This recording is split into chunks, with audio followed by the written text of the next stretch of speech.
Hai. Besar kepala aku, geng.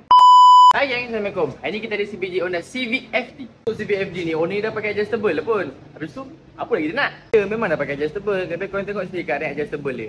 Dah teruk dah geng leakingnya. Ni pula dah malas nak pakai adjustable. So dia plan nak back to standard. Biasa geng, kalau daripada adjustable nak back to standard, part-part kecil dekat adjustable ni semua tak boleh masuk kat absorber. Semua kena tukar baru. So owner ni terus proceed nak pakai absorber and sport swing daripada Pro Expert. Bebel banyak tak guna, bagi diorang buat kerja jap. Sekejap lagi aku payung hasil. And everybody always trying to leave with don't let the chips swing. Looking for a life that I guarantee you'll enjoy your night. The bar sold out and the drinks keep coming. And everybody always trying to leave with don't let the chips swing. Looking for a life that I guarantee you'll enjoy your night. Geng, abang FD tu pun dah selesai bayar and dah balik dah pun. Abang tu dapat dalam 3 jari longgar belakang and 3 jari ketat depan. So, kalau korang berminat nak buat juga ataupun korang nak checking kereta korang, boleh klik link kat bio, booking appointment. Lokasi kita orang dekat Bukit Beruntung dan Sungai Buloh. Clear dah? Beres.